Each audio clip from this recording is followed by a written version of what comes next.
Saya Alivia Azahra, murid kelas 5 SD Negeri Pegadaian 02. Selama ini Bu Putu mengajarkan nilai-nilai kebajikan. Saya bersama teman-teman dan Bu Putut membuat kesepakatan kelas berdasarkan nilai-nilai kebajikan yang telah disepakati bersama.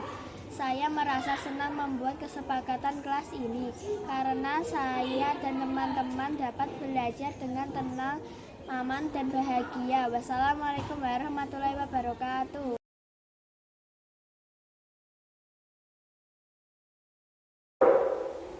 Assalamualaikum warahmatullahi wabarakatuh. Bismillahirrahmanirrahim. Alhamdulillahirabbil alamin. Wassalatu wassalamu ala asyrofil anbiya'i wal mursalin sayyidina wa maulana Muhammadin wa ala alihi wa sahbihi ajmain. Amma ba'du. Kepada Bapak Ibu Guru SDN Pegadaian 02 yang saya hormati, pada kesempatan ini kita bersyukur kehadirat Allah yang telah memberikan nikmat kepada kita sehingga kita bisa melaksanakan kegiatan pengibasan yang nanti akan dilaksanakan oleh Ibu Putut sebagai calon guru penggerak angkatan 7. Kami selaku kepala sekolah SDN Pegadaian 02 sangat mendukung sekali dengan pengibasan ini. Semoga nanti dalam pengibasan Ibu Putut setiap ini bisa bermanfaat di sekolah SDN Pegadaian 02, bisa kita laksanakan secara nyata. Selain Ibu Putut, nanti saya harapkan setelah mendapatkan pengibasan dari Ibu Putut, teman-teman Bapak atau Ibu Guru SD Pegadaian 02 nanti agar melaksanakan seperti yang disampaikan oleh Ibu Putut, sehingga terjadi transformasi antara Ibu Putut dengan guru-guru yang lain di SD Pegadaian 02 ini. Demikian harapan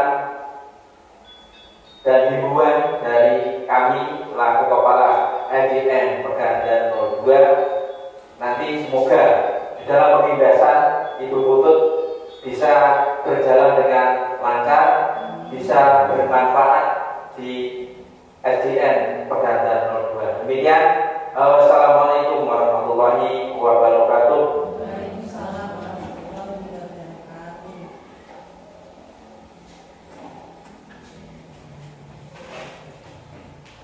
Terima kasih atas sambutan yang disampaikan oleh Bapak Karmandi.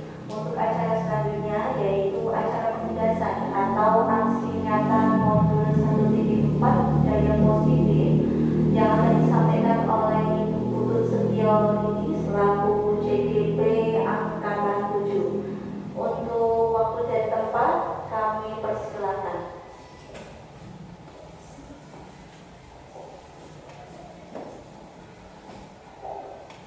Oke, terima kasih Bu Faiz. Assalamualaikum warahmatullahi wabarakatuh.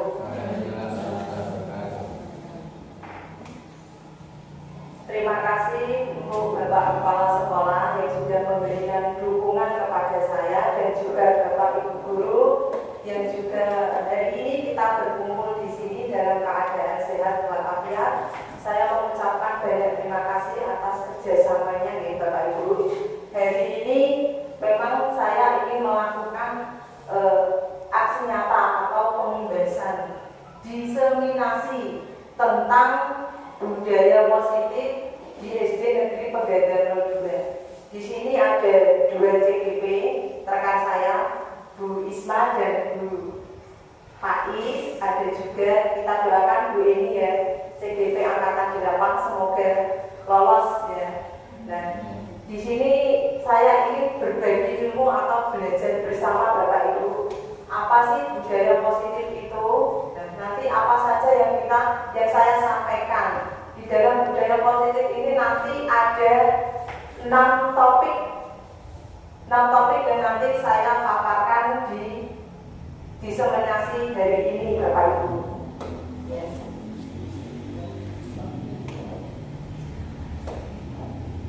Sebelum saya ke itu apa namanya materinya, saya ingin memberikan pertanyaan pemantik buat Bapak Ibu guru. Ya. Pertanyaannya pemantik, setuju atau tidak setuju bagi Bapak atau Ibu guru? Yang pertama, hukuman dapat mendisiplinkan anak. Kira-kira setuju atau tidak setuju? Menurut Bapak Ibu guru? Setuju. Ya, saya simpan dulu ya. Nanti untuk menjawab pertanyaan-pertanyaan nanti kita akan pelajari dulu. Yang kedua, pemberian hukuman dengan hal positif seperti membaca atau membersihkan halaman sekolah dapat meningkatkan disiplin anak. Bagaimana menurut Bapak Ibu? Setuju. Setuju lagi ya. Kemudian yang ketiga, memberi penghargaan dapat meningkatkan motivasi belajar anak. Setuju. Setuju semuanya berarti ya. Berarti ini menurut pandangan Bapak Ibu setuju semuanya. Untuk menjawab pertanyaan ini kita akan pelajari dulu Bapak Ibu. Sebenarnya benar nggak sih? Betul nggak sih hukuman itu dapat mendisiplinkan anak? Terus yang kedua, pemberian hukuman dengan hal seperti saya juga pernah melakukan ya. Pasti saya pernah melakukan hukuman kepada mereka. Bapak Ibu pernah apa tidak? Pernah ya. Metode ini juga saya pernah memberi hukuman kepada anak apabila melakukan kesalahan. Kita hukum dengan membaca, membersihkan halaman, dan tujuannya adalah untuk meningkatkan disiplin anak. Kemudian yang ketiga, memberi penghargaan. Ini nanti kita akan jawab setelah pemaparan. Inilah yang saya akan bahas nanti tentang hukuman dan penghargaan. Bapak Ibu sekalian, hari ini nanti yang saya paparkan ada 6 topik.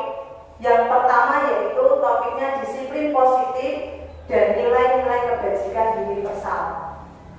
Kemudian yang kedua yaitu teori motivasi, hukuman dan penghargaan restitusi.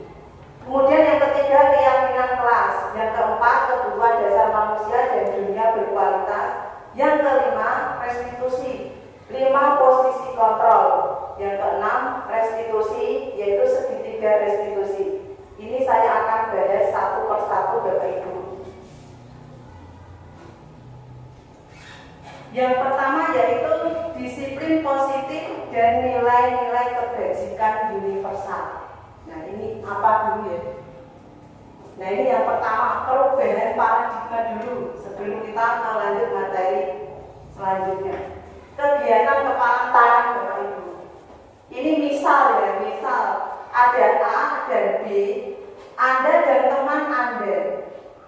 Sobeklah secari kertas kecil, tuliskan benda atau sesuatu yang sangat berharga untuk Anda. Pasti Bapak Ibu pasti mempunyai sesuatu yang menurut Anda sangat berharga. Letakkan di salah satu tangan Anda dan genggam benda atau sesuatu tersebut dengan segala daya. Buatlah sebuah kepala. Jadi secari kertas itu yang terusan yang berharga jadikan kepala gitu ya, kepala tangan Anda. Terus nanti teman Anda akan mencoba dengan sekuat tenaga dengan berbagai cara untuk meminta Anda untuk memberikan benda tersebut. B bisa membujuk, mengancam, menghardik, merayu, menyuap apa saja agar dapat membuka kepala tangan Anda. Ini praktek ya, perubahan paradigma. Nah kira-kira apa yang akan terjadi? Yang A tadi mempunyai sesuatu yang di kepala, kemudian yang B berusaha untuk membuka kepala tangan si A. Pertanyaannya, kira-kira siapa yang mau ini? Kalau Bu Faiz gimana? Kalau Bu Faiz punya sesuatu yang berharga, kemudian saya berusaha untuk membuka kepala tangan Bu Faiz. Akan saya pertahankan. Walaupun saya rayu, bujuk, hardik, Bu Faiz tetap mempertahankan. Kenapa Bu tetap dipertahankan? Ya, karena berharga. Berarti prinsipnya sangat kuat ya, karena saya rayu, saya bujuk, saya apa tadi, saya hardik, tapi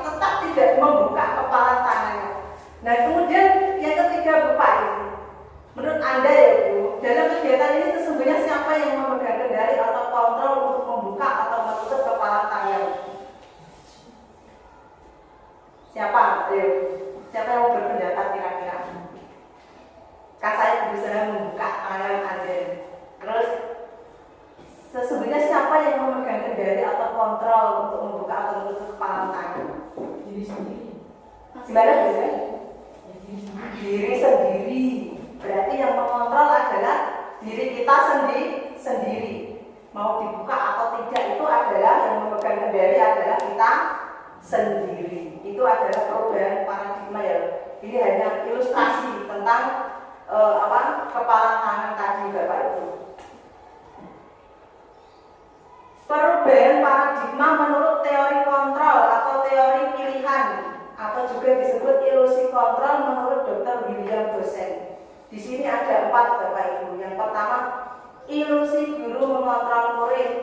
Yang kedua, ilusi bahwa kritik dan membuat orang merasa bersalah dapat menguatkan karakter. Kemudian yang ketiga, ilusi bahwa semua penguatan positif, efektif dan bermanfaat. Yang keempat, ilusi bahwa orang dewasa memiliki hak untuk memaksa. Uraiannya di sini Bapak Ibu. Yang pertama, ilusi guru mengontrol murid. Pada dasarnya kita tuh tidak bisa memaksa murid untuk berbuat sesuatu ya, jika kalau murid tersebut memilih untuk tidak melakukannya. Maksudnya guru tuh biasanya kan punya pikiran untuk dapat bisa mengontrol murid, padahal itu sebenarnya murid itu juga memiliki apa namanya itu? Kenapa? Keinginan sendiri, tapi biasanya murid guru itu merasa bahwa bisa mengontrol murid. Walaupun tampaknya guru sedang mengontrol perilaku murid, hal demikian terjadi karena murid sedang mengizinkan dirinya untuk dikontrol. Ya, maksudnya dia mau melakukan perintah guru itu karena dia memiliki atau mengizinkan dirinya untuk dikontrol. Saat itu bentuk kontrol guru menjadi kebutuhan dasar yang dipilih murid. Teori kontrol menyatakan bahwa semua perilaku, kita yang satu ya, teori kontrol menyatakan bahwa semua perilaku memiliki tujuan, bahkan terhadap perilaku yang tidak disukai. Kemudian yang kedua, teori yang kedua yaitu ilusi bahwa semua penguatan positif, efektif dan bermanfaat. Penguatan positif atau bujukan itu adalah bentuk-bentuk kontrol juga. Segala usaha untuk mempengaruhi murid akan mengulangi suatu perilaku tertentu. Ya, adalah suatu usaha untuk mengontrol murid tersebut dalam jangka waktu tertentu. Kemungkinan murid tersebut akan menyadarinya dan mencoba untuk menolak bujukan, atau bisa jadi murid tergantung pada pendapat sang guru untuk baru sadar. Penguatan positif atau bujukan ini juga termasuk bentuk kontrol ya. Kemudian yang ilusi bahwa kritik membuat orang merasa bersalah. Menggunakan kritik dan merasa bersalah ini untuk mengontrol, untuk menjadi identitas gagal. Biasanya kita memberi anak ini menyalahkan, membuat anak merasa bersalah, itu menuju pada identitas gagal. Nanti ada Bapak Ibu. Terakhir ya, ada identitas gagal dan juga identitas sukses. Seperti apa itu ada bentuk pertanyaannya nanti di materi 5 posisi kontrol itu. Mereka belajar untuk merasa buruk tentang diri mereka. Mereka mengembangkan jalur diri yang negatif. Sepertinya memberitahu dengan halus, tetapi dengan negatif. Itu ya seperti membuat orang bersalah. Kritik kadang sebagai guru untuk mengidentifikasi bahwa mereka sedang melakukan perilaku ini. Karena seringkali guru cukup menggunakan suara halus untuk menyampaikan pesan negatif, memberitahu tetapi membuat anak itu merasa bersalah. Membuat anak merasa bersalah ini menunjukkan pada identitas gagal. Nah itu nanti penjelasannya nih. Ilusi bahwa orang dewasa memiliki hak untuk memaksa. Nah ini pengertiannya banyak orang dewasa itu percaya mereka memiliki tanggung jawab untuk membuat murid-murid berbuat hal-hal tertentu.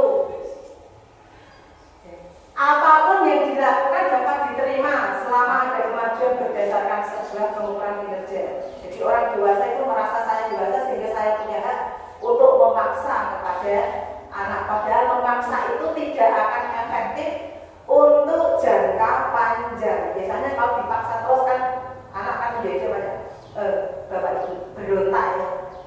Sehingga bisa dengan memaksa ini maka akan timbul yang namanya permusuhan. Ya, permusuhan malah akan terbentuk. Itu ilusi bahwa orang dewasa memiliki hak untuk memaksa. Banyak materi. Bagaimana seseorang bisa merubah dari paradigma stimulus respon kepada pendekatan teori kontrol, yaitu Stephen R. Covey. Benar nggak dibacanya Pak Ismail?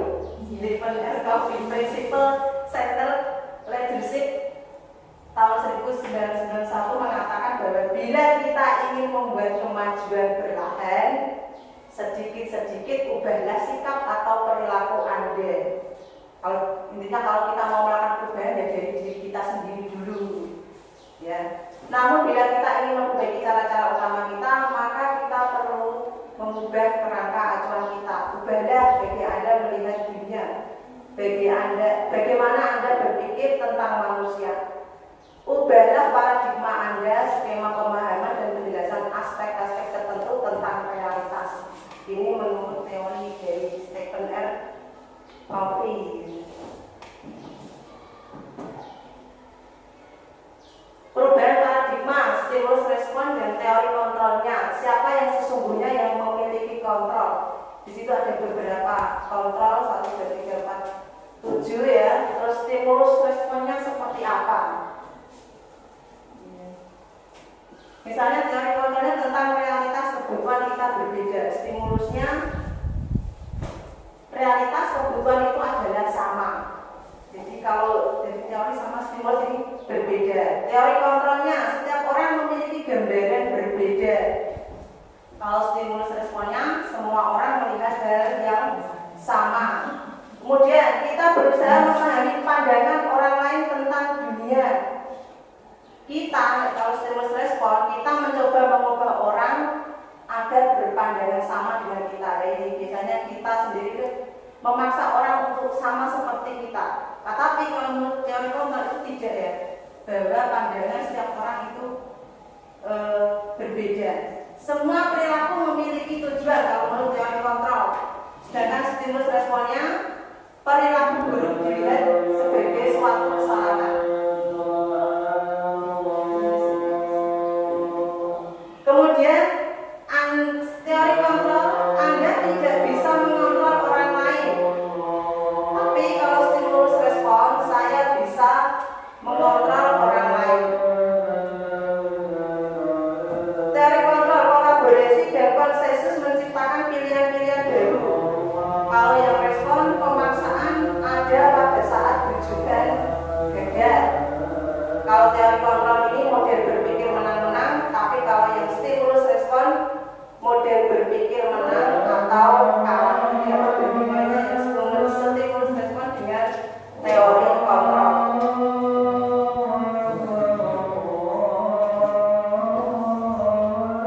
Dari kerangka disiplin positif yang nanti kita akan pelajari ya. Disiplin positif teori kontrol atau teori pilihan dari William James tadi ada 4 poin. Yang pertama, Anda tidak bisa mengontrol orang lain, hanya Anda yang bisa mengontrol diri Anda. Itu memang betul Bapak Ibu, sebenarnya seperti itu ya, tidak bisa mengontrol orang lain, hanya Anda yang bisa mengontrol diri Anda. Kemudian dari yang poin ini nanti turun menjadi makna disiplin. Nanti saya menerangkan makna disiplin, yaitu apa itu makna disiplin, belajar kontrol diri dengan menggali potensi kita agar mencapai tujuan mulia, yaitu sesuatu menjadi seseorang yang kita inginkan berdasarkan nilai yang kita hargai. Kemudian poin yang kedua, semua perilaku memiliki tujuan. Semua perilaku, semuanya itu pasti memiliki tujuan. Ini berkaitan dengan teori motivasi Bapak Ibu. Teori motivasi ada 3. Yang pertama, motivasi untuk menghindari hukuman. Yang kedua, untuk mendapatkan imbalan. 1 dan 2 ini termasuk motivasi ekstrinsik. Kemudian teori motivasi yang ketiga yaitu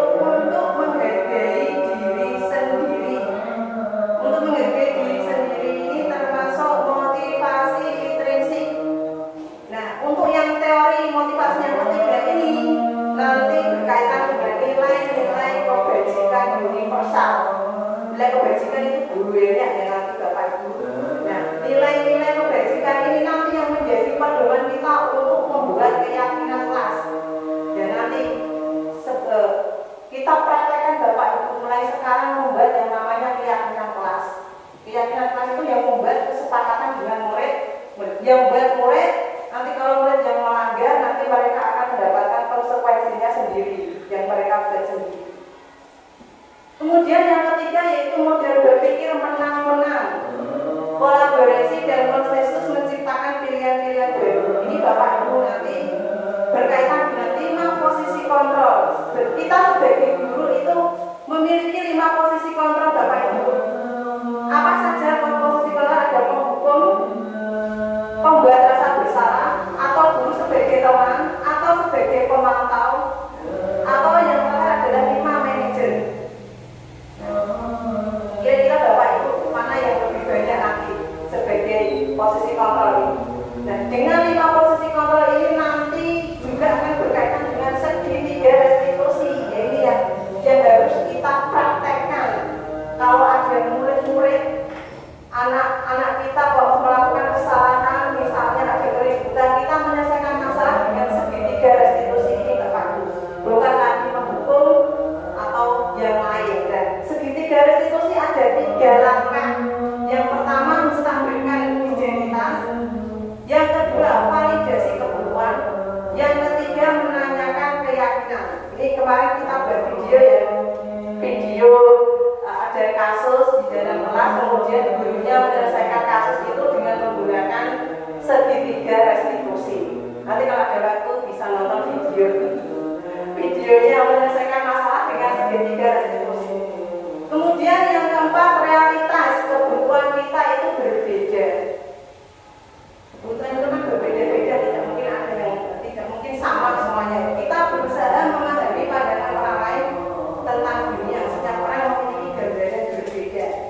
Nah ini karena kebutuhan kita berbeda, maka akan berhubungan dengan 5 kebutuhan dasar manusia, yaitu apa saja ada bertahan hidup, penguasaan, kasih sayang dan rasa diterima, kesenangan dan kebebasan. Ini ada 5 kebutuhan dasar manusia.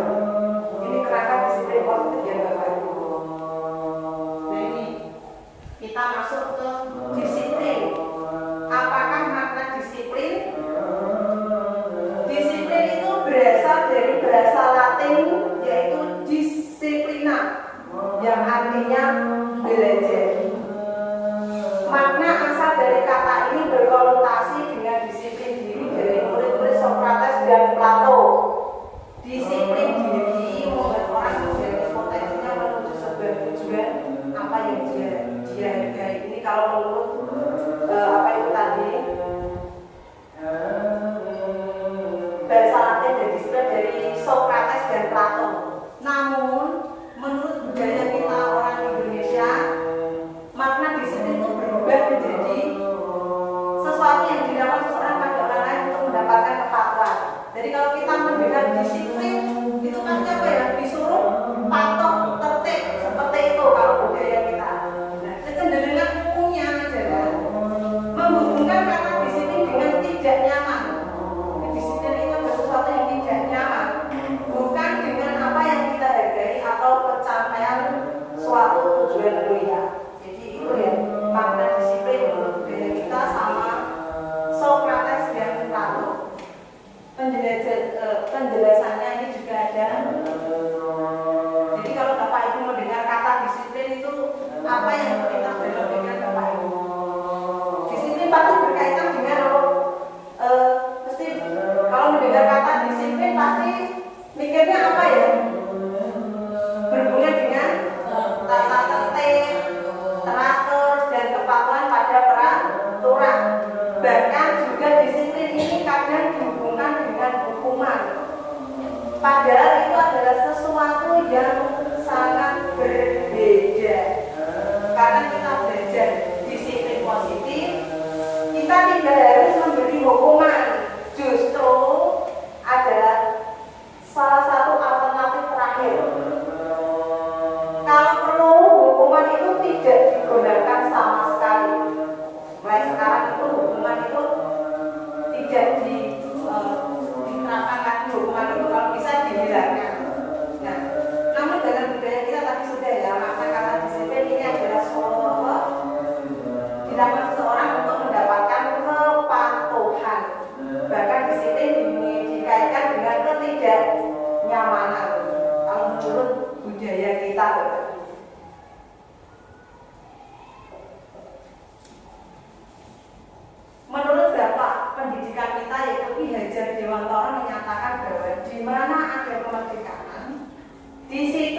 ada disiplin yang kuat. Ya. Disiplin itu bersifat self-disiplin. Maksudnya apa? Kita sendiri yang mewajibkan dengan sekeras-kerasnya. Tetapi itu sama saja. Jikalau kita tidak cakap melakukan self-disiplin, wajibkan penguasa lain mendisiplinkan diri kita. Maksudnya kita itu kalau ingin merdeka itu harus memiliki disiplin yang kuat, ya. Nah, dan namanya disiplin itu tidak hanya disiplin secara peraturan atau berdasarkan lingkungan, tetapi harus bisa menyiplinkan diri sendiri, harus cakap, ya. Nah, seperti itu. Nah, menurut Ki Hajar menyatakan bahwa untuk mencapai kemerdekaan dalam konteks pendidikan kita saat ini, untuk menciptakan murid yang merdeka, syarat utamanya adalah harus memiliki disiplin yang kuat. Maksudnya apa? Disiplin yang kuat. Disiplin itu harus bisa ditimbulkan dalam diri sendiri. Nah, disiplin dalam diri sendiri ini dinamakan motivasi internal. Jika kita kok tidak bisa mendisiplinkan diri, maka butuh bantuan dari pihak luar untuk mendisiplinkan kita. Itu namanya motivasi eksternal, karena berasal dari luar, bukan dari dalam kita sendiri. Ya, tentang disiplin. Kemudian beralih ke nilai-nilai kebajikan universal. Apa itu kebajikan? Itu kan berarti suatu hal yang baik, kebaikan. Nilai-nilai kebajikan adalah sifat-sifat positif manusia. Jadi kebajikan itu sifat-sifat yang positif manusia yang merupakan tujuan mulia yang ingin dicapai setiap individu. Nilai-nilainya itu bersifat universal. Universal itu secara umum menyeluruh, lintas bahasa, suku, bangsa, agama maupun latar belakang. Setiap perilaku atau perbuatan manusia itu pasti memiliki tujuan. Ini menurut Dr. William Fraser pada teori kontrol tahun 1984. Dengan mengaitkan nilai-nilai kebajikan yang diyakini seseorang, maka motivasi instruknya akan terbangun.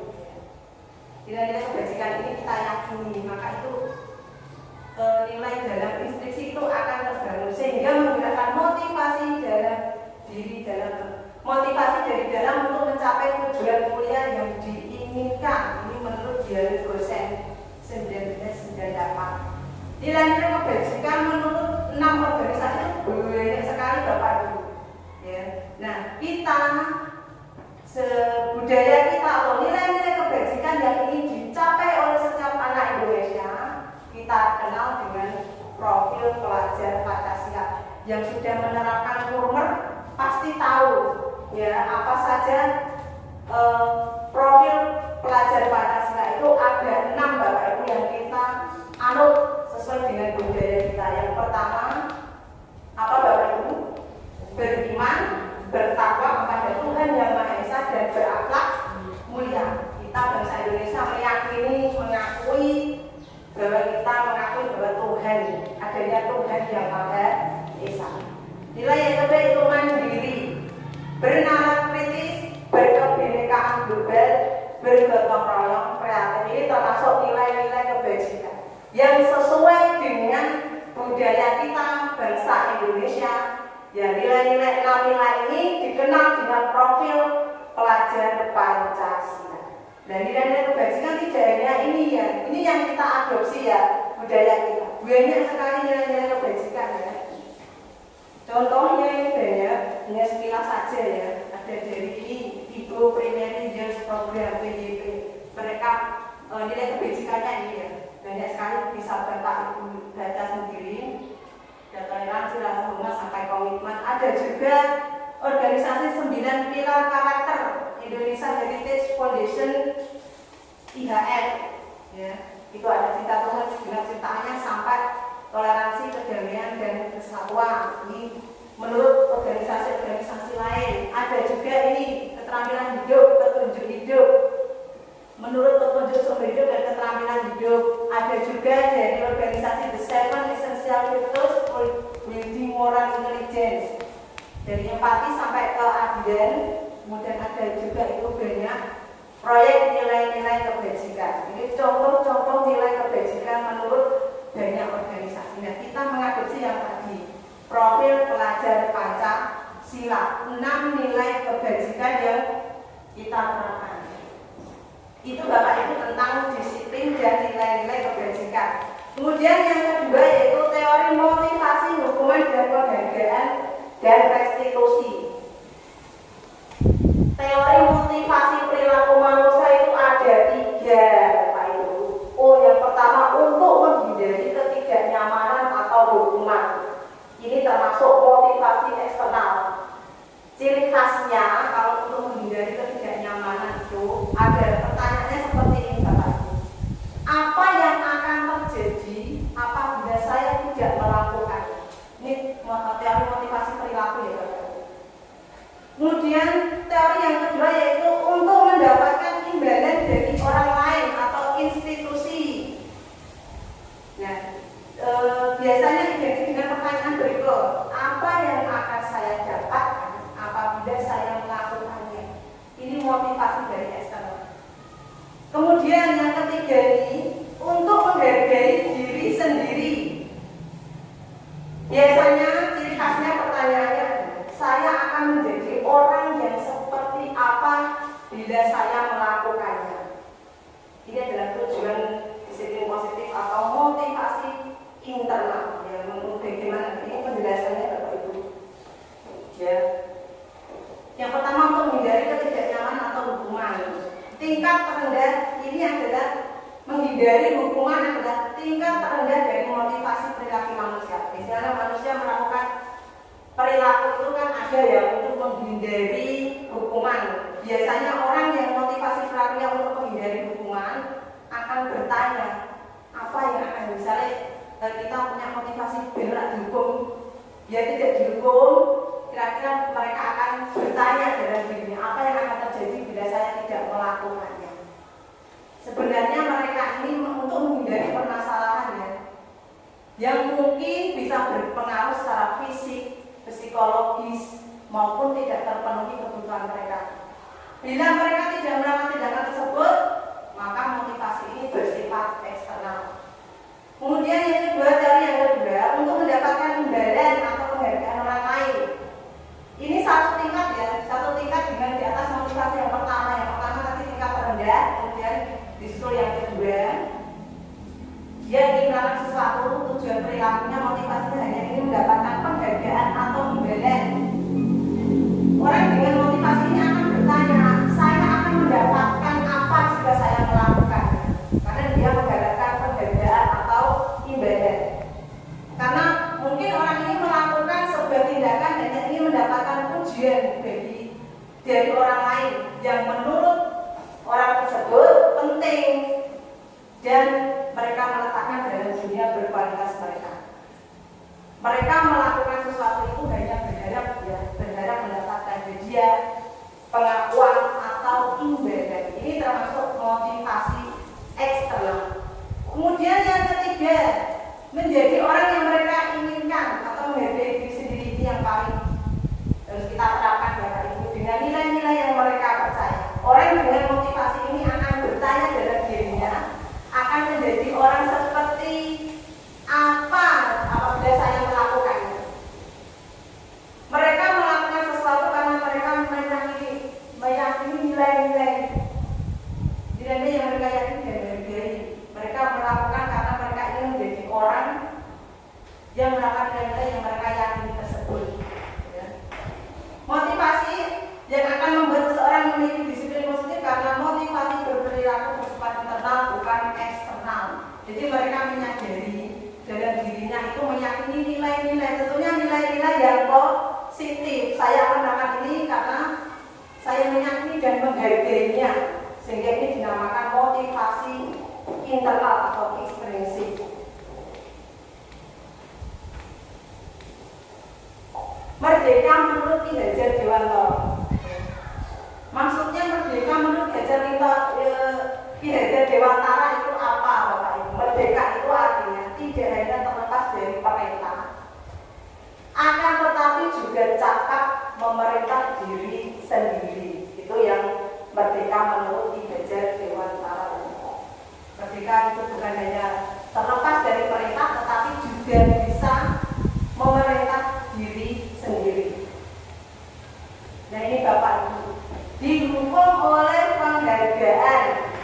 Penghargaan kok sama juga didukung, bagaimana itu penjelasannya Bapak Ibu? Seringkali kita atau mungkin pernah Bapak Ibu menjanjikan atau memberikan hadiah kepada anak-anak. Mengapa memberikan hadiah? Anda berperilaku bertanggung jawab atau kepada murid agar mempelajari sesuatu yang baru, atau mungkin kepada seorang karyawan agar melakukan pekerjaan yang berkualitas. Kita sedang berasumsi mereka tidak dapat melakukannya agar mereka tidak akan memilih untuk melakukannya. Jadi mereka memberikan penghargaan berupa hadiah ini karena apa? Supaya mereka ini bisa melakukan pekerjaan itu dengan berkualitas ya. Nah, kita berasumsi jika mereka tidak melakukannya, mereka tidak melakukannya atau mereka tidak akan memilih untuk melakukannya. Nah, ini menurut Alfikon, ya, Alfikon Panis Ben Reward tahun 1993 wawancara ASTJ Annual Conference tahun 1995 mengemukakan baik penghargaan maupun hukuman adalah cara-cara mengontrol perilaku seseorang yang menghancurkan potensi untuk belajar yang sesungguhnya. Jadi penghargaan atau hukuman ini bisa menghancurkan potensi Bapak Ibu. Ya. Sama berarti ya, hukuman sama seperti penghargaan kalau begitu ya. Nah menurut Paul secara ideal, tindakan belajar itu sendiri adalah penghargaan yang sesungguhnya. Nah kemudian setelah diwawancarai kan juga melakukan pengamatan selama ini tentang tindakan memberikan penghargaan yang nilainya sama dengan menghukum seseorang. Jadi memberi penghargaan itu sama dengan menghukum seseorang. Ini menurut Pan ya. Nah ini Bapak Ibu, dihukum oleh penghargaan, bahwa penghargaan itu berlaku sama dengan hukuman. Jadi penghargaan itu sama dengan memberi hukuman. Dalam arti apa? Meminta atau membujuk seseorang melakukan sesuatu untuk memenuhi suatu tujuan tertentu dari orang yang meminta dan membujuk. Jadi yaitu istilahnya seperti itu. Dorongan internal dan ada faktor ketergantungan. Berikut dampak dari pemberian penghargaan. Jadi penghargaan itu, kalau menurut kita kan penghargaan supaya rajin belajar, supaya meningkatkan. Tapi bagi tadi Alfikon ini ternyata penghargaan itu sama dengan hukuman. Bagaimana dampaknya? Dampaknya ini memberi jangka panjang. Pengaruhnya ini bisa jangka panjang dan jangka pendek. Maksudnya nanti dengan penghargaan anak akan selalu ketergantungan. Mereka hanya mau mengerjakan sesuatu kalau mendapatkan penghargaan. Penghargaan sama dengan menghukum. Penghargaan mengurangi ketepatan. Penghargaan ini tidak efektif. Penghargaan merusak hubungan. Ini dampak-dampaknya ya Bapak Ibu. Penghargaan menurunkan kualitas. Penghargaan mematikan kreativitas. Penghargaan mengurangi motivasi intrinsik. Ini adalah dampak dari dihukum oleh penghargaan. Bentuk program kebajikan atau apresiasi. Dalam memberikan apresiasi atau pengakuan, perlu diingat beberapa hal Bapak Ibu kalau mau memberikan apresiasi terhadap anaknya itu ada beri pengakuan secara khusus, secara pribadi, terus memberikan pengakuan kepada semua murid ini bergantian yang adil, memberi pengakuan secara konsisten. Kemudian yang terakhir fokus pada proses. Ini contoh pemberian pengakuan atau apresiasi. Misalnya ini pembukanya ya Bapak Ibu. Kemarin saya perhatikan. Nilai kebajikannya apa yang ingin ditonjolkan, yaitu rasa empatinya yang besar. Contohnya pada situasi apa? Misalnya pada saat menolong murid baru di kelas kita. Misalnya ada murid baru, kemudian ditolong oleh anak, itu nilai kebajikannya adalah rasa empati Kemudian pembuka, saya menghargai. Nilai kebajikannya apa di situ? Kepedulian. Situasinya pada saat kamu membantu teman-temanmu di tugas kelompok, itu termasuk nilai kebajikannya peduli. Kemudian pembuka, terima kasih untuk nilai kebajikannya rasa tanggung jawabmu. Situasinya pada saat seperti apa ini? Pada saat kamu memungut kertas-kertas yang berserakan di lantai. Nah, ini nilai kebajikannya adalah rasa tanggung jawab. Ini adalah contoh pengakuan atau apresiasi kebajikan. Coba nih Bapak Ibu Guru biar tidak ngantuk, tolong dijawab. Kira-kira ini termasuk hukuman atau konsekuensi ya? Coba Bu Isma, maju Bu Isma, ayo maju. Ya maju. Di sini ada tindakan guru 1, 2, 3, 4, 5, 6, 7. Kira-kira termasuk hukuman atau konsekuensi menurut Bu Isma ya? Coba Bu Isma, coba nomor 1.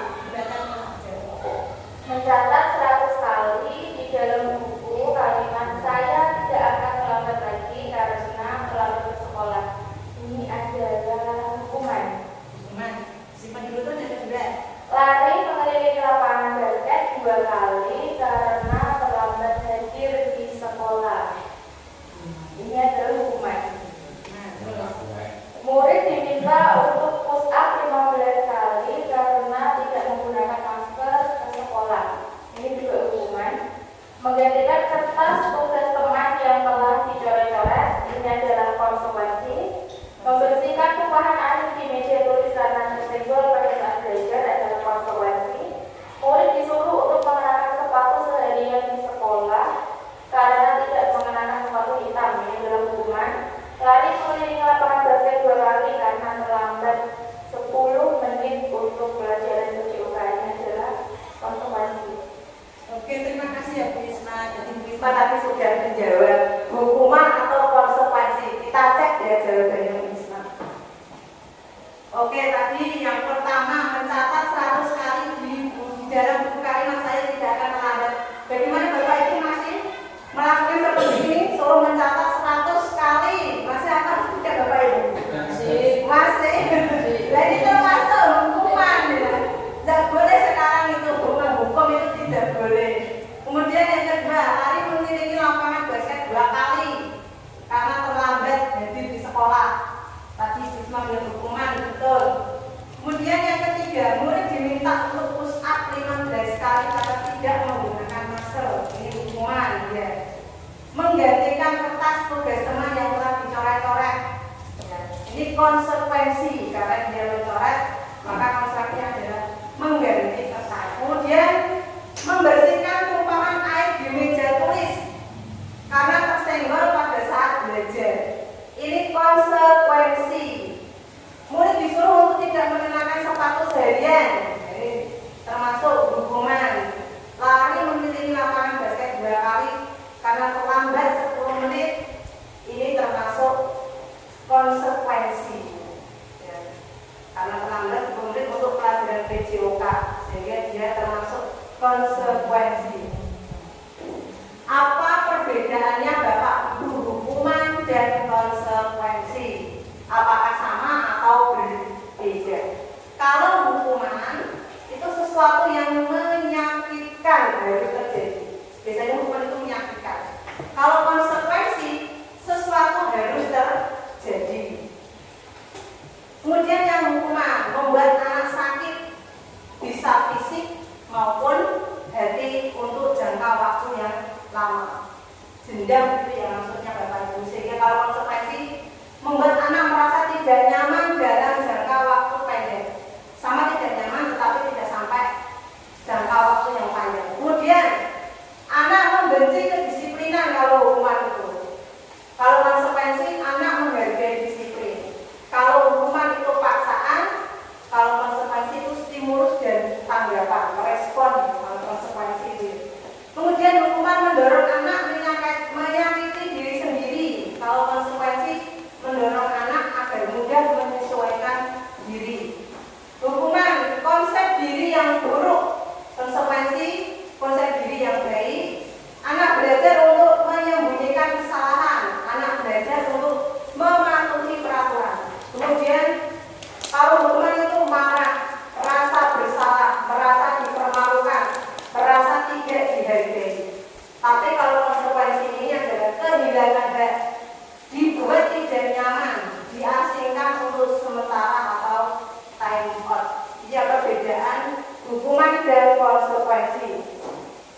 Nah ini Bapak Ibu, apa itu restitusi? Restitusi adalah proses menciptakan kondisi bagi murid untuk memperbaiki kesalahan mereka. Tujuan dari restitusi ini adalah untuk memperbaiki kesalahan, sehingga mereka bisa kembali pada kelompok mereka dengan karakter yang lebih kuat. Restitusi juga merupakan proses kolaboratif yang mengajarkan murid untuk mencari solusi untuk masalah mereka, dan membantu murid berpikir tentang orang seperti apa yang mereka ingin menjadi tujuan mulia dan bagaimana mereka harus memperlakukan orang lain. Jadi Bapak Ibu, kita ini mulai sekarang itu jangan menghukum atau menyalahkan ya, tapi selesaikan masalah anak itu dengan restitusi. Restitusi ini adalah membuat anak untuk mencari atau menyelesaikan masalahnya sendiri ya. Dan mereka akan bisa memahami apa tujuan mereka dan bagaimana mereka harus memperlakukan orang lain. Itu adalah restitusi. Nah ini untuk membetulkan diri sendiri ya Bu ya? Betul, maksudnya gimana Bu? Restitusi. Restitusi itu kayak memberikan anak ini untuk apa ya? Dia melihat kesalahan Dengan diri sendiri, apa yang kamu lakukan itu salah atau solusinya bagaimana? Jadi anak yang mencari solusinya sendiri. Dan guru ini sebagai jembatan Bapak Ibu mengarahkan. Kalau kita kan menghukum dan kamu sana lari 10 kali, itu sekarang tidak boleh Bapak Ibu. Ini ya Bapak Ibu, dengan restitusi itu ada dua identitas gagal dan identitas sukses. Identitas gagal ini yang termasuk hukuman. Kalau yang identitas sukses ini disiplin, jadi ada konsekuensi dan restitusi. Hukuman itu sesuatu yang menyakitkan harus terjadi. Ini tadi sudah ya. Perbedaannya hukuman, konsekuensi sama restitusi. Kalau restitusi ini sudah saya baca tadi ya Bu. Iya sudah. Yang saya tanyakan tadi. Sesuatu yang menyakitkan harus terjadi, sesuatu harus terjadi. Kalau restitusi itu merupakan pilihan anak, itu disuruh ada banyak pilihan yang tadi. Nilai-nilai kebajikan yang kalian terapkan itu seperti apa sehingga kalau ada masalah bisa mencari solusinya sendiri. Kalau hukuman ini tidak nyaman, anak untuk jangka panjang. Tapi kalau konsekuensi ini sama tidak nyaman, tapi jangka waktu pendek. Tapi kalau restitusi menguatkan untuk murid anak dalam jangka waktu panjang. Kalau hukuman, korban mendapatkan keadilan, konsekuensi korban bisa diabaikan. Kalau restitusi, korban mendapatkan ganti. Kemudian yang hukuman murid, anak akan tersakiti. Tapi kalau konsekuensi, anak dibuat tidak nyaman. Kalau restitusi mendapatkan penguatan, perilaku pasif agresif meningkat, penguatan hanya bertahan dalam jangka pendek. Kalau dengan restitusi itu masalah bisa terpecahkan. Kemudian hukuman sistem tidak akan berjalan bila murid tidak takut. Misalnya waktu kita hukum kayak apa itu banyak anak yang tidak takut ya, malah berani sama gurunya. Kemudian konsekuensinya memerlukan monitoring, supervisi terus menerus dari guru. Tapi kalau restitusi ini murid belajar bertanggung jawab. Ini tujuan dari restitusi adalah anak bisa mempertanggungjawabkan perbuatannya. Kemudian berlaku hanya pada sebuah institusi, tidak berlanjut pada kehidupan nyata. Kalau konsekuensi membantu penerapan mengikuti peraturan dalam masyarakat. Kalau restitusi fokus pada pemecahan. Apa yang bisa kamu lakukan untuk memperbaiki masalah ini? Kalau hukuman itu murid atau anak akan membenci peraturan. Tapi kalau konsekuensi murid atau anak menghormati peraturan. Tapi kalau restitusi, murid anak menghormati dirinya dan orang lain. Jadi kalau yang identitas gagal itu yang hukuman, identitas sukses ini disiplin, konsekuensi dan restitusi. Ciri-ciri restitusi apa saja Bapak Ibu? Yang satu, bukan untuk menebus kesalahan, namun untuk belajar dari kesalahan. Anak-anak dengan pendekatan restitusi ini, anak-anak bisa belajar dari kesalahan. Dua, memperbaiki hubungan. Yang ketiga, tawaran, bukan paksaan. Yang keempat, restitusi menuntut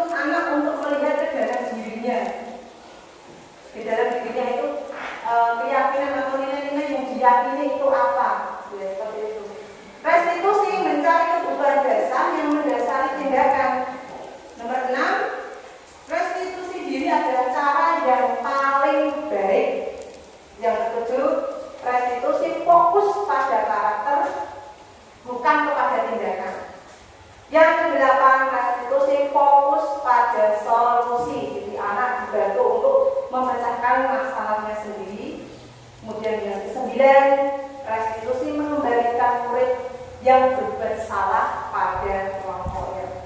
Ini adalah 9 ciri-ciri restitusi. Baru pembelajaran ini masih 3. Keyakinan kelas. Nah ini kita akan membahas keyakinan kelas ya Bapak Ibu. Pokoknya nanti harus sudah semuanya angkatan sampai kelas 6 menerapkan yang namanya membuat keyakinan kelas. Coba misalnya di sini ya, saya mau bertanya Bapak Ibu, mengapa kok tidak peraturan saja, mengapa harus keyakinan kelas? Di sini ada pertanyaan, mengapa kita memiliki peraturan harus menggunakan helm bila menggunakan kendaraan roda 2, Bapak Ibu? Mengapa Bapak Ibu menggunakan helm? Biar aman. Kenapa Pak? Keamanan.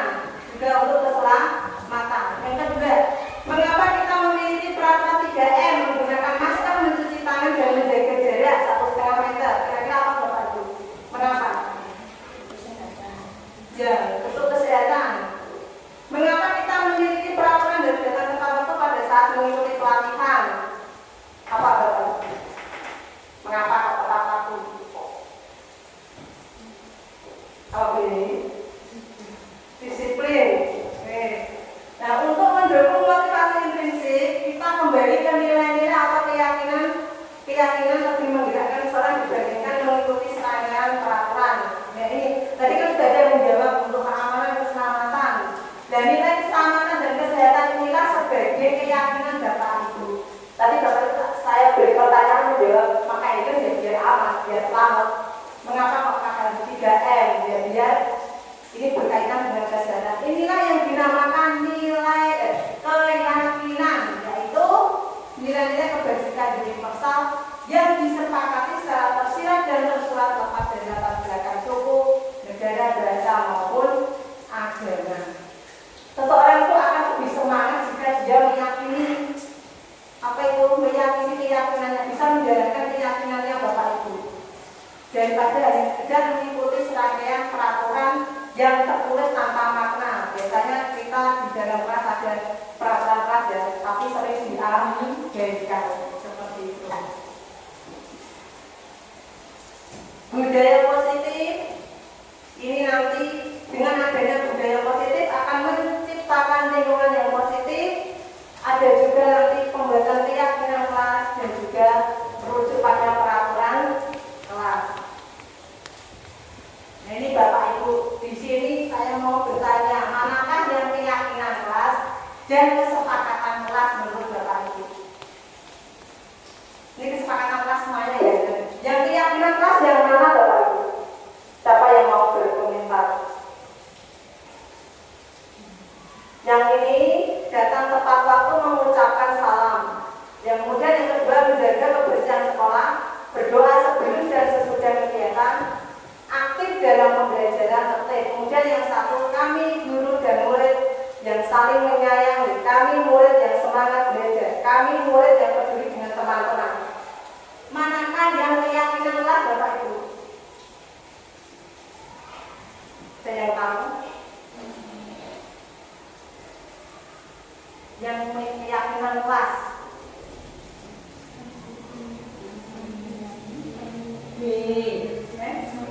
Kami murid yang semangat belajar. Ya, betul. Ini yang sebagai keyakinan kelas, karena di sini ada nilai-nilai yang diyakini yang di blok itu ya Bapak. Saling menyayangi, semangat, dan peduli. Ini adalah sebagai keyakinan kelas. Bapak Ibu bisa dipraktekkan ya pembuatan keyakinan kelas. Contoh lain misalnya ya keyakinan kelas. Jadi keyakinan kelas itu dari anak sendiri yang membuat. Kemudian kita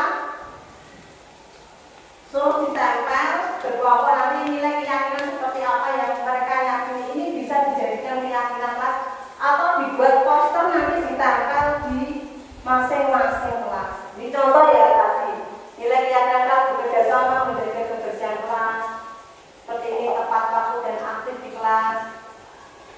Ini contoh nilai-nilai keyakinan kelas atau keyakinan kelas yang dibuat bersama anak, bukan gurunya yang membuat tetapi bersama anak, karena mereka yang sendiri, mereka yang harus meyakini dan harus yang melaksanakan dan bertanggung jawab adalah anak. Nah, ini kegiatan pendalaman keyakinan kelas Bapak Ibu menggunakan tabel T dan Y. Misalnya nilai keyakinan yang diyakini adalah hormat, bekerja, diterima dan dimiliki. Menggunakan tabel Y. Hormat ya, nilai hormat. Kami meyakini bahwa sangat penting untuk menghormati semua orang dan barang milik orang lain. Ini adalah nilai yang keyakinan yang kita yakini yaitu hormat. Contohnya, kemudian yang kedua bekerja. Kami meyakini bahwa sangat penting untuk mengerjakan segala pekerjaan atau mengikuti kegiatan yang telah ditugaskan. Kemudian keyakinan yang ketiga itu diterima dan dimiliki. Kami meyakini bahwa sangat penting untuk merasa diterima pada suatu kelompok dan saling peduli dengan yang lain. Seperti ini Bapak Ibu kalau menggunakan tabel Y, misalnya hormat, tadi nilainya yang diyakini adalah hormat.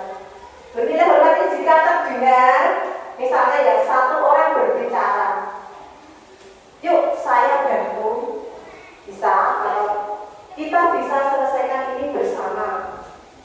Terima, tolong ya, ini kata-kata ya. Permisi, boleh saya pinjam, nanti akan segera saya kembalikan. Ini tabel Y, nilainya adalah hormat, kita dengar. Kemudian kalau terlihat bagaimana Bapak Ibu berempati terhadap perasaan orang lain, itu kalau yang terlihat. Memegang barang milik orang lain hanya dengan izinnya, mendengarkan dengan seksama, senantiasa berbuat baik, berbagi. Ini yang tabel. Berperilaku, contohnya Bapak Ibu yang nilai kebajikannya atau nilai keyakinannya dengan hormat. Hormat ini kalau berperilaku bisa terlihat dengan tersenyum ramah, memberikan salam hormat, misalnya berjabat tangan, itu termasuk nilai hormat. Namaste itu meletakkan tangan di dada. Namaste. Salim, memberikan ruang bekerja, postur tubuh yang tenang. Ya ini yang tabel Y. Kalau yang tabel T, Bapak Ibu, kalau tabel Y itu terdengar, terlihat dan berperilaku. Tapi kalau tabel T itu tampak seperti dan tidak tampak seperti. Misalnya masih keyakinan, nilai keyakinan hormat, tampak seperti ya datang tepat waktu, menyapa teman dan guru setiap hari, mengembalikan barang teman yang telah dipinjam dan mengucapkan terima kasih. Ini hormat. Kalau tidak tampak seperti misalnya sering hadir terlambat, tak acuh kepada teman dan guru, tidak mengembalikan barang yang telah dipinjam dan meletakkan sembarangan. Ini yang tabel T. Kalau yang nilai bekerja tampak seperti tekun bekerja dan menyimak guru, menyerahkan tugas tepat waktu, tidak tampak seperti misalnya tidak mendengarkan guru dan acuh tak acuh, tugas tidak diberikan. Ini adalah keyakinan kelas menggunakan tabel T dan Y. Tabel T itu tidak tampak seperti dan tidak tampak seperti. Kalau yang Y ini terdengar, terlihat dan berperilaku. Kira-kira Bapak Ibu siapa yang berani menjawab? Ayo. Misalnya satu, selalu mengembalikan buku ke tempatnya. Keyakinan kelasnya apa? Bapak Ibu kakak?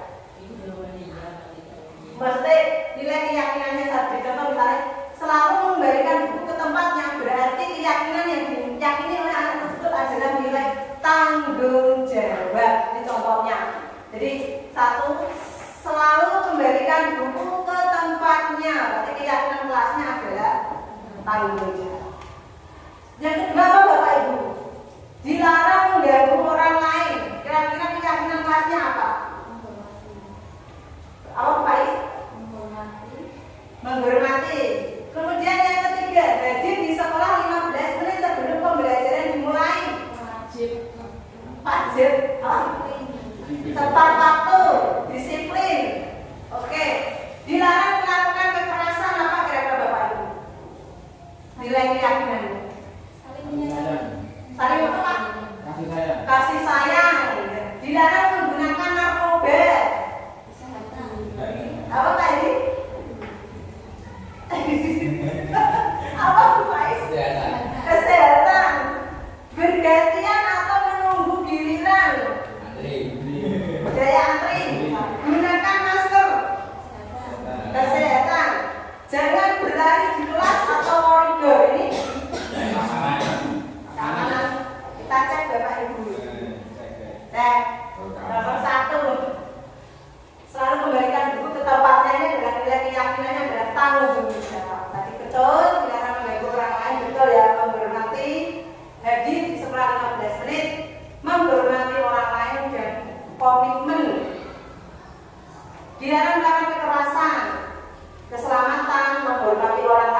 dasar itu ada 5 Bapak Ibu. Yang pertama bertahan hidup atau survival, penguasaan, kebebasan, kesenangan, dan kebutuhan rasa kasih sayang dan rasa diterima. Ada 5. Yang pertama, kebutuhan bertahan hidup atau survival itu apa? Kebutuhan yang bersifat fisiologis. Fisiologis untuk bertahan hidup, misalnya kebutuhan untuk bertahan hidup, misalnya di sini adalah kesehatan, rumah, dan makanan. Kalau kebutuhan biologi sebagai bagian dari proses reproduksi termasuk kebutuhan untuk tetap bertahan hidup. Kebutuhan ini biasanya meliputi kebutuhan akan perasaan aman. Ini adalah kebutuhan bertahan hidup atau survival. Seharusnya ada videonya ya, tapi nanti saja. Kasih sayang dan rasa diterima. Kebutuhan untuk diterima ini seperti apa Bapak Ibu? Ini kasih sayang dan rasa diterima termasuk kebutuhan psikologis. Setiap anak atau setiap orang atau kita sendiri pasti ada kebutuhan rasa ingin disayangi, diterima, meliputi kebutuhan akan hubungan dan koneksi sosial. Kebutuhan untuk memberi dan menerima kasih sayang, dan kebutuhan untuk merasa menjadi bagian dari suatu kelompok. Misalnya kita itu jadi orang karena ingin menjadi bagian dari suatu kelompok, ingin diterima atau ingin mendapatkan kebutuhan rasa kasih sayang. Bisa seperti teman, keluarga, pasangan hidup, teman kerja, bahkan binatang peliharaan, dan kelompok di mana kita akan bergabung. Ya, seperti itu Bapak Ibu. Kemudian kebutuhan yang selanjutnya yaitu penguasaan atau kebutuhan pengakuan atas kemampuan. Kebutuhan ini berhubungan dengan kekuatan untuk mencapai sesuatu, menjadi kompeten, menjadi terampil, diakui atas prestasi dan keterampilan kita digunakan dan memiliki rasa harga diri. Kebutuhan ini biasanya ingin dianggap berharga, bisa membuat berbeda, bisa membuat pencapaian, ingin diakui, dihormati. Ini meliputi self esteem dan tinggal ini untuk meninggalkan pengaruh. Biasanya anak-anak yang mempunyai penguasaan yang tinggi, mereka ini ingin menjadi pemimpin. Mereka suka mencoba hal baru dan merasa kecewa jika melakukan kesalahan. Ya, ini penguasaan atau kebutuhan pengakuan atas kemampuan. Mereka juga biasanya rapi dan sistematis dan selalu ingin mencapai yang terbaik. Kemudian selanjutnya yaitu kebebasan, kebutuhan akan pilihan. Jadi kebutuhan untuk bebas adalah kebutuhan akan kemandirian, otonomi, memberi pilihan dan mampu mengendalikan arah hidup seseorang. Ini tadi tertulis ya. Ini contoh ada seorang anak ya merasa bosan dengan bekal makanan yang dibawakan oleh ibunya dari rumah karena bekalnya sama terus. Nah, karena itu dia ingin mencoba makanan teman-temannya yang beraneka ragam. Maka anak tersebut berusaha untuk memenuhi kebutuhannya akan kebebasan. Itu contoh ya Bapak Ibu ya. Kemudian kesenangan, kebutuhan untuk merasa senang. Kebutuhan untuk kesenangan, untuk mencari kesenangan ini bermain dan tertawa. Bayangkan hidup tanpa kenikmatan betapa menyedihkan ya Bapak Ibu. Belajar ini menurut belajar menghubungkan kebutuhan kesenangan dengan belajar. Semua hewan yang memiliki intelijensi tinggi, misalnya anjing, lumba-lumba, primata ini bermain. Saat mereka bermain, mempelajari keterampilan hidup yang penting. Manusia tidak berbeda. Anak-anak dengan kebutuhan dasar kesenangan yang tinggi, apabila anak-anak memiliki rasa kesenangan yang tinggi, biasanya akan menikmati apa yang mereka lakukan. Mereka juga berkonsentrasi tinggi ketika mengerjakan hal yang disenanginya. Mereka juga bisa suka permainan dan suka mengoleksi barang, suka bergurau, melucu dan menggemaskan. Ini adalah kebutuhan kesenangan. Nah, ini Bapak Ibu eksplorasi yang selanjutnya yaitu 5 posisi kontrol nih. Gue sebagai guru, ya, sebagai guru kita ini memiliki 5 posisi kontrol. Menurut Diana Gosen dalam bukunya Restitution Retraction School Discipline tahun 1998 mengungkapkan bahwa guru perlu meninjau kembali penerapan disiplin di dalam ruang-ruang kelas mereka selama ini. Apakah sudah efektif? Apakah sudah berpusat? Apakah sudah memerdekakan? Apakah sudah memandirikan murid? Bagaimana dan mengapa?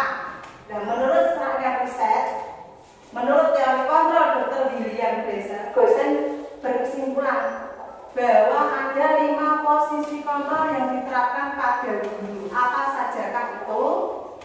Yaitu 5 posisi kontrol guru. Yang pertama adalah penghukum, sebagai penghukum.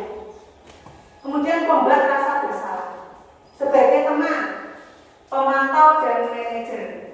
Mari kita tinjau lebih dalam ya Bapak Ibu. 5 posisi kontrol. Yang pertama sebagai penghukum.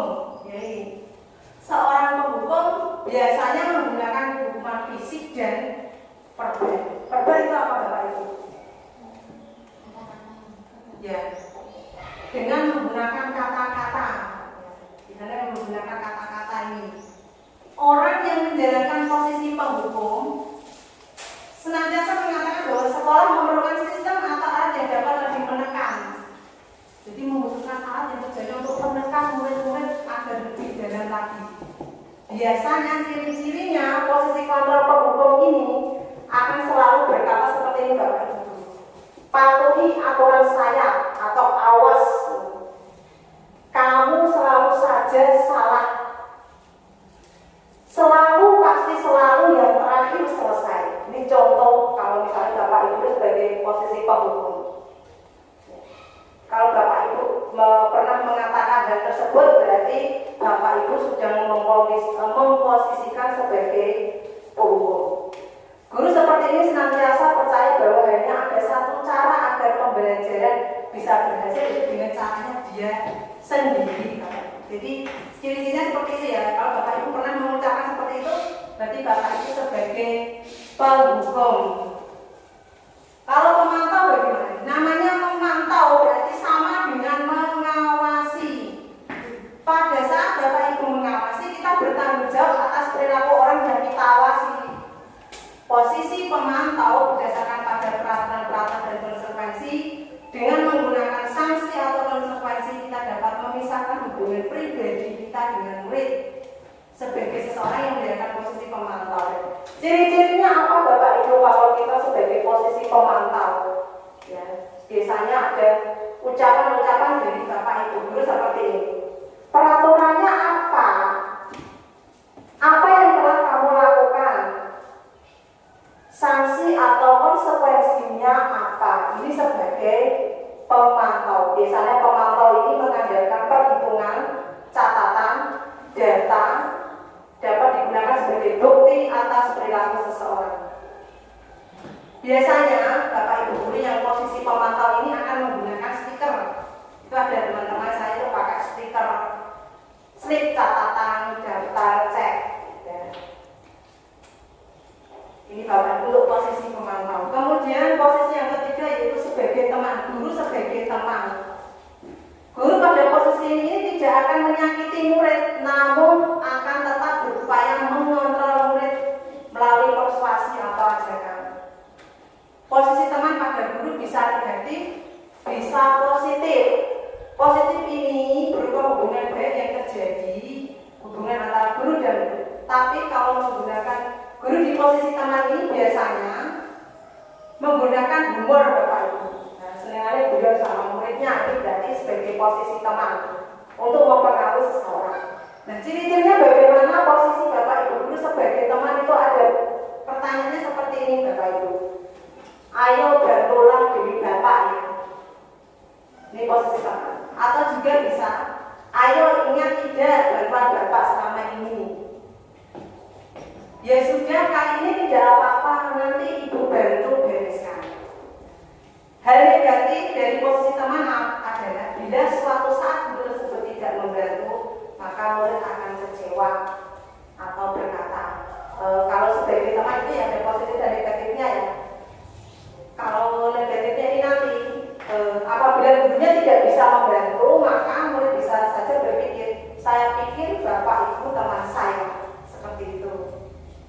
Maka kalau tidak bisa dibantu oleh guru, maka murid berpikiran merasa dikecewakan dan tidak mau berusaha lagi. Hal ini yang mungkin timbul adalah murid banyak akan bertindak. Jadi mereka hanya patuh pada guru itu, misalnya gitu ya. Misalnya di kelas 5 hanya patuhnya, nanti dikasih guru kelas lain mereka tidak patuh. Mereka hanya tergantung dengan saya, tapi tidak dengan guru yang lain. Seperti itu Bapak Ibu. Kalau yang posisi kontrol teman. Jadi posisi yang tepat yaitu membuat merasa bersalah.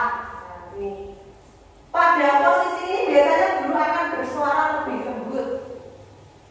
Pembuatan rasa bersalah akan menggunakan keheningan yang membuat orang lain merasa tidak nyaman, yang merasa bersalah atau rendah diri. Ini kira-kira ciri-cirinya bagaimana Bapak Ibu? Kata-kata yang keluar yang lembut itu seperti apa? Misalnya, ibu sangat kecewa sekali dengan kamu. Berapa kali Bapak harus memberitahu kamu ya? Gimana coba kalau orang tua kamu tahu kamu berbuat seperti ini? Ini adalah posisi kontrol guru membuat merasa bersalah. Di posisi ini murid akan memiliki penilaian diri yang buruk tentang diri mereka. Maka murid akan berpikir bahwa saya tidak berharga, saya telah mengecewakan orang-orang yang saya sayangi. Ini adalah posisi yang keempat. Nah, ini posisi yang terakhir Bapak Ibu manajer.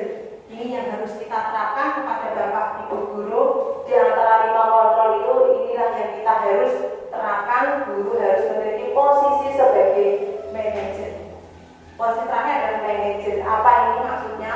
Posisi di mana guru berbuat sesuatu bersama dengan murid, mempersilahkan murid mempertanggungjawabkan perilakunya, mendukung murid agar dapat menemukan solusi atas permasalahannya sendiri. Ini dari arti dari posisi manajer. Biasanya seorang manajer sudah memiliki keterampilan, bisa sebagai posisi teman maupun pemantau. Dengan demikian bisa jadi waktu-waktu tertentu bisa kembali kepada posisi tersebut, tapi disesuaikan dengan kondisinya ya Bapak Ibu, bila diperlukan. Ya. Namun bila kita menginginkan kita menjadi manusia yang merdeka, mandiri dan bertanggung jawab, maka perlu mengacu pada restitusi yang dapat menjadikan murid seorang manajer bagi dirinya sendiri. Di sini posisi manajer itu mengajak murid untuk menganalisis kebutuhannya sendiri maupun kebutuhan orang lain. Nah, ciri-cirinya bagaimana Bapak Ibu? Dengan manajer ini kita tuh berkolaborasi dengan murid ya. Bagaimana memperbaiki kesalahan ini sebagai manajer. Contohnya seorang manajer akan berkata seperti ini Bapak Ibu. Apa yang kita yakini? Nah, itu tadi. Makanya Bapak Ibu nanti bisa membuat keyakinan kelas. Keyakinan kelas nanti ini bisa ditempel di setiap kelas. Ini contoh perkataan manajer. Apa yang kamu meyakininya? Jika kamu meyakininya, apakah kamu bersedia memperbaikinya? Jika kamu perbaiki ini, hal ini menunjukkan apa tentang diri? Apa rencana kamu untuk memperbaiki hal ini? Ini adalah perkataan dari seorang manajer. Tugas seorang manajer bukan untuk mengatur perilaku seseorang, ya. Maksudnya ini, tapi kita itu membimbing, menjembatani murid untuk mengatur dirinya. Seorang manajer bukannya memisahkan murid dari kelompoknya, tapi mengembalikan murid tersebut ke kelompoknya dengan lebih baik dan memiliki pribadi yang lebih kuat. Bisa jadi dalam praktek penerapan disiplin sehari-hari kita akan kembali posisi teman atau pemantau sesuai dengan kondisi yang Bapak Ibu. Karena murid yang ditangani belum siap diajak berdiskusi atau diundang untuk melakukan restitusi. Tujuan akhir dari 5 posisi kontrol seorang guru adalah pencapaian posisi manajer. Kenapa kok harus posisi manajer? Karena posisi ini menjadi murid. Kalau posisi kita menjadi seorang manajer itu bisa membuat murid ini menjadi pribadi yang mandiri, merdeka, dan bertanggung jawab atas segala perilaku dan sikapnya yang pada akhirnya dapat mencapai lingkungan positif, nyaman, dan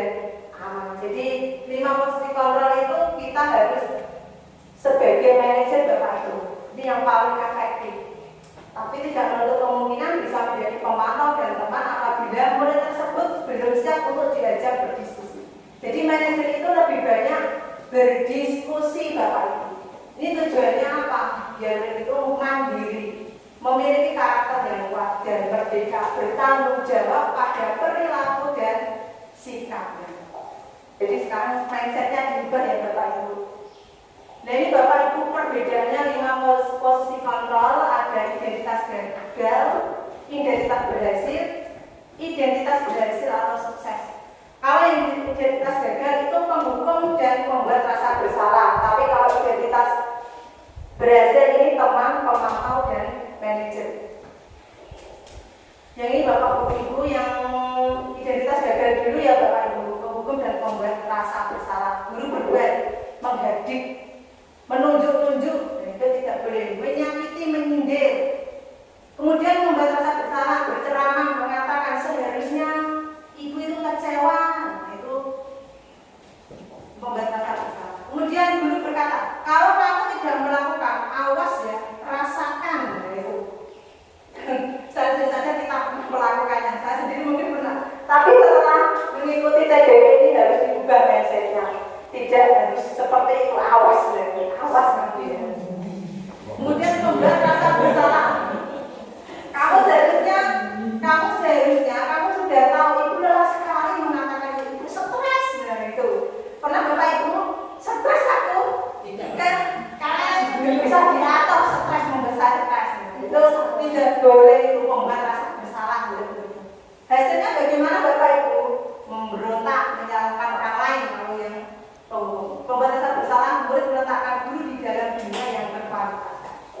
Murid berkata, biarkan saja, nanti juga nggak marah-marah lagi. Nah ini betul itu Bapak Ibu. Ya berarti ya, nanti tidak berarti itu senyum lagi ya habis marah. Ini yang apa? Biarkan saja, nanti juga nggak marah-marah lagi. Itu memang sekarang anak seperti itu. Tapi kalau membuat rasa bersalah, maafkan saya. Dampak pada murid. Kalau penghukum itu nanti anak akan cenderung mengulangi kesalahannya lagi Bapak Ibu. Bukan jeda ya, bukan takut, malah dia akan mengulangi kesalahan yang sama. Kemudian kalau yang merasa bersalah, merasa rendah diri. Ini yang identitas gagal. Bagaimana dengan identitas sukses, teman, pemantau, dan manajer? Kalau teman membuat alasan-alasan untuk muridnya, pemantau menghitung dan mengukur, dengan manajer ini lebih banyak mengajak diskusi tadi ya. Jadi banyak pertanyaan-pertanyaan yang diajukan. Kemudian yang untuk teman, ayolah lakukan demi ibu. Masa kamu tidak mau? Ingat tidak ibu pernah bantu kamu, misalnya seperti itu ya Bapak Ibu. Ini yang teman. Kalau pemantau, apa peraturannya? Sedangkan manajer, apa yang kita yakini? Apa yang bisa kau kerjakan untuk memperbaiki masalah ini? Jadi memancing anak untuk ini. Keyakinannya apa dia untuk memberi kesalahannya apa, mengakui kesalahannya juga dan mencari solusi. Kemudian yang teman, hasilnya bagaimana? Kalau yang teman nanti ketergantungan Bapak Ibu, karena merasa gurunya ini sebagai temannya, maka dia tergantung. Dia tidak mau kalau dipegang oleh guru lain. Kalau dia hanya diambil sama gurunya itu sendiri. Kalau dimasuki oleh guru lain, mereka tidak akan mematuhinya karena ketergantungan dengan gurunya tersebut. Kalau yang pemantau itu menyesuaikan diri bila diawasi. Sedangkan manajer ini tujuannya adalah menguatkan pribadi murid tersebut, menguatkan pribadinya. Kualitas dikaitkan dengan dunia berkualitas. Kalau yang teman, murid meletakkan guru sebagai orang yang sangat penting di dunia berkualitas. Sedangkan pemantau, murid meletakkan guru peraturan dan hukum di dunia berkualitas. Kalau yang manajer, murid meletakkan dirinya sebagai individu yang positif, yang selalu positive thinking dalam dunia berkualitas. Jadi tidak selalu anak itu disalahkan, walaupun bersalah kalau disalahkan diberikan kata-kata yang negatif, tapi diyakinkan, meyakini nilai-nilai yang diyakini di dalam kelas. Kemudian murid berkata untuk yang teman, saya pikir Bapak Ibu teman saya, ternyata begitu. Kemudian pemantau berapa banyak bintang yang saya harus peroleh, berapa halaman yang saya harus tulis. Ini yang pemantau. Tapi kalau manajer, bagaimana caranya saya bisa memperbaiki keadaan? Dampaknya bagaimana? Yang untuk teman, lemah, tidak mandiri, tergantung. Kalau yang pemantau ini menitik beratkan pada sanksi atau hadiah, berharap hadiah atau sanksinya apa. Kemudian kalau yang manajer mengevaluasi diri, bagaimana cara memperbaiki dirinya. Ini apa bedanya Bapak Ibu? Identitas gagal dan sukses. Pernyataan-pernyataan, saya kecewa sekali dengan kamu. Siapa yang mau mengatakan? Membuat orang yang merasa bersalah. Kamu tidak pernah benar melakukannya. Itu penghukum yang mengatakan. Ayolah, lakukan demi Bapak Ibu. Ini ciri khasnya Bapak Ibu, maksudnya melalui perkataan-perkataan ini itu sebagai di mana Bapak Ibu posisi kontrolnya tadi. Yang ketiga, ayolah lakukan demi Ibu atau Bapak. Ini sebagai teman. Apakah kamu mau mendapatkan stiker bintang hari ini? Itu sebagai pemantau. Bagaimana kamu bisa menyelesaikan masalah ini? Itu sebagai manajer. Kamu selalu yang paling terakhir. Nah, ini adalah yang mengatakan adalah sebagai penghukum. Ini yang terakhir Bapak Ibu, segitiga restitusi. Ini yang kami praktekkan kemarin itu ya, disuruh membuat demonstrasi kontekstual, yaitu dengan segitiga restitusi. Bapak Ibu, segitiga restitusi itu ada 3 Bapak Ibu. Langkahnya ada 3 apa ya, unsur apa ya. Yang pertama itu validasi kebutuhan, kemudian menanyakan keyakinan, kemudian yang ketiga menstabilkan identitas. Dan ini ya Bapak Ibu. Ini adalah segitiga restitusi.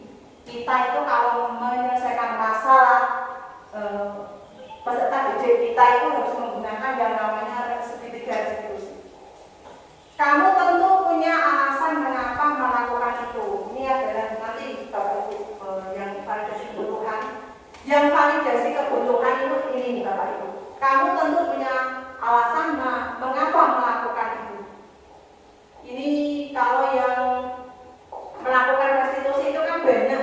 Kita itu kan dengan berkolaborasi atau menyelesaikan masalah ya, memberikan banyak pertanyaan kepada anak. Jadi apa ya, kolaborasi apa ya ini sama berarti itu menggunakan pendekatan segitiga restitusi. Ada 3, yang pertama validasi kebutuhan. Validasi kebutuhan itu pertanyaannya seperti ini Bapak Ibu. Kamu tentu punya masalah. Alasan mengapa kamu melakukan itu? Apakah cara yang lebih efektif untuk mendapatkan apa yang kamu butuhkan? Ini termasuk validasi kebutuhan. Kemudian menstabilkan identitas. Setiap orang pasti pernah melakukan kesalahan. Itu cirinya pertanyaannya Bapak. Kamu bukan satu-satunya yang pernah melakukan ini. Itu termasuk menstabilkan identitas. Kemudian menanyakan keyakinan. Nilai-nilai apa yang telah kita sepakati. Kemudian kamu ingin menjadi orang yang seperti apa. Itu termasuk menanyakan keyakinan. Nah ini Bapak Ibu, yang pertama menstabilkan identitas. Untuk membuat anak yang merasa gagal karena berbuat salah menjadi positif terhadap dirinya. Jadi kita jangan sampai membuat anak ini menjadi anak yang identitasnya gagal. Kita harus menstabilkan identitasnya dulu. Ini cara berkata Bapak Ibu. Berbuat salah itu hal yang manusiawi. Kita stabilkan dulu identitasnya. Pendekatan secara segitiga restitusi ya Bapak. Kemudian tidak ada manusia yang sempurna. Bapak Ibu juga bersalah. Kita pasti bisa menyelesaikan permasalahan ini. Bapak Ibu tidak tertarik untuk mencari tahu siapa yang benar, siapa yang salah. Bapak Ibu tertarik untuk menyelesaikan masalah. Jadi Bapak Ibu kalau ada muridnya yang melakukan kesalahan, nah ini Bapak Ibu bisa praktekkan dengan menggunakan segitiga restitusi. Yang pertama langkahnya adalah menstabilkan identitas dengan mengajukan pertanyaan-pertanyaan seperti ini Bapak Ibu. Yang terakhir, kalau kamu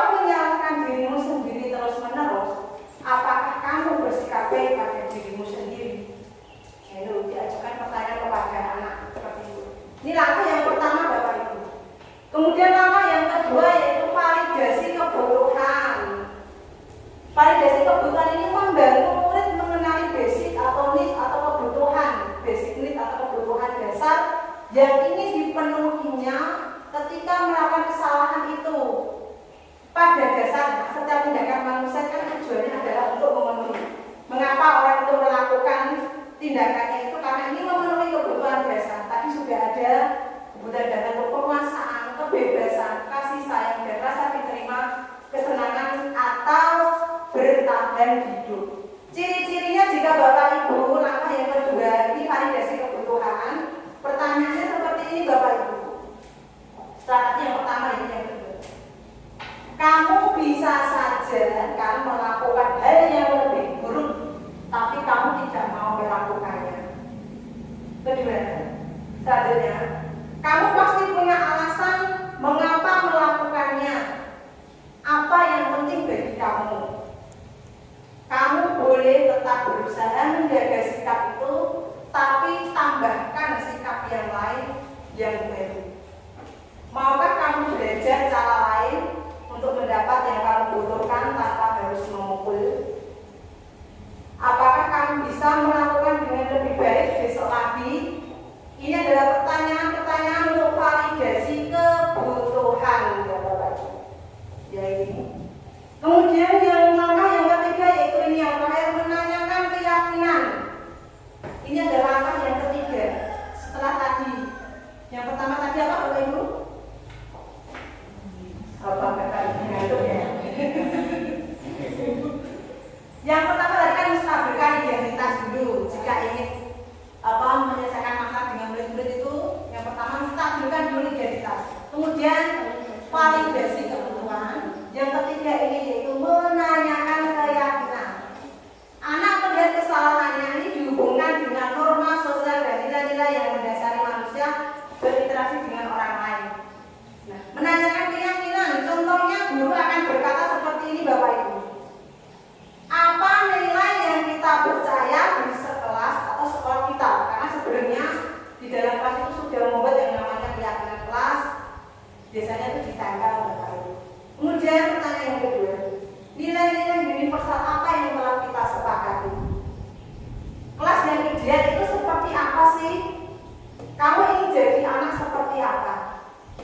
Apa yang kamu rasakan ketika kamu melakukan itu? Kamu menjadi orang yang seperti apa? Ini yang terakhir adalah menanyakan keyakinan kepada anak tersebut. Ya. Terus kemudian bagaimana ciri-cirinya? Ya, intervensi ini bisa membantu murid kembali ke tujuan semula dengan cukup singkat dengan cara konfrontatif. Pertanyaan-pertanyaan bisa diajukan ya. Biasanya dikemukakan oleh seorang pemantau dan manajer. Ini contoh-contoh beberapa pertanyaan Bapak Ibu kalau Bapak Ibu menemukan anak-anak yang bermasalah. Apakah kamu ingin berbuat lebih baik? Apakah saat ini kamu sudah menjadi orang yang sedang kamu inginkan? Apakah kamu bisa mengubah kegiatan perilaku kamu saat ini menjadi sikap yang lebih membantu? Apakah wajar membuat kesalahan? Bisakah kita memperbaikinya?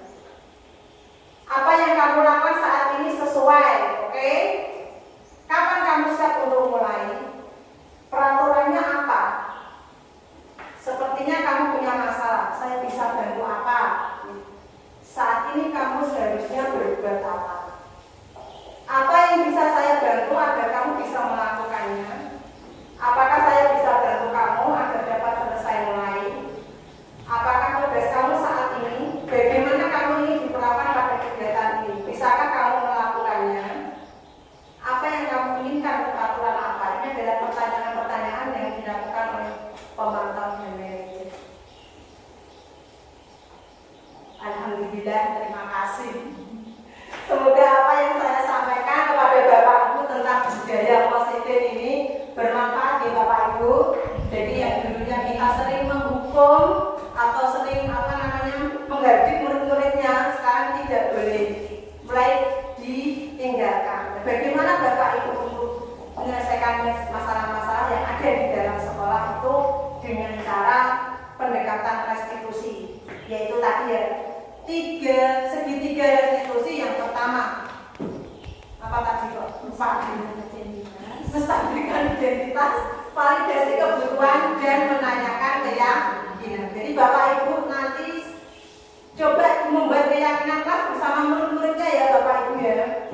Dibuat anak-anak keyakinan yang mereka yakini itu seperti apa. Tadi sudah saya sampaikan contoh-contoh membuat keyakinan kelas. Bisa ditempel, bisa dibuat poster supaya anak-anak tahu keyakinan kelas yang mereka buat dan bisa menjadi anak yang bertanggung jawab. Dan jangan lupa mari ciptakan budaya-budaya positif yang ada di SD kita, semoga menjadi SD yang lebih berkembang.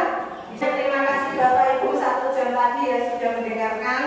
Semoga bermanfaat atau ilmu ini bisa diterapkan di masing-masing kelas. Ya. Budaya positif yang sudah ada kita pertahankan, yang belum ada mari kita tingkatkan. Terima kasih Bapak Ibu atas waktunya. Semoga dalam keadaan sehat dan tetap semangat.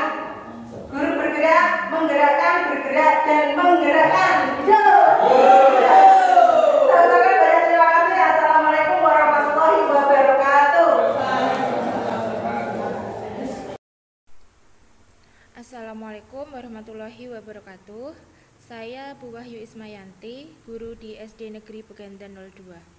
Setelah mengikuti diseminasi budaya positif yang dilaksanakan oleh Bu Putut Setiorini, saya merasa sangat kagum sekali dan mendapatkan banyak hal-hal baru. Dari situ saya baru tahu ternyata hukuman dan penghargaan yang selama ini saya laksanakan di kelas saya ternyata tidak berdampak positif pada disiplin anak-anak. Karena hukuman dan penghargaan adalah motivasi eksternal. Untuk bisa mencapai kedisiplinan anak, ternyata diperlukan motivasi intrinsik, yaitu bisa melalui pembuatan keyakinan kelas. Keyakinan kelas itu sendiri dibuat oleh guru bersama-sama dengan murid, sehingga diharapkan siswa bisa melaksanakan kesepakatan kelas yang telah mereka buat sendiri, sehingga anak bisa menjadi lebih merdeka. Jika anak melanggar kesepakatan kelas, maka sebagai guru kita tidak boleh menghukum, tetapi perlu dilaksanakan restitusi, yaitu mengingatkan kembali pada keyakinan kelas yang telah disepakati. Demikian dari saya, terima kasih. Wassalamualaikum warahmatullahi wabarakatuh.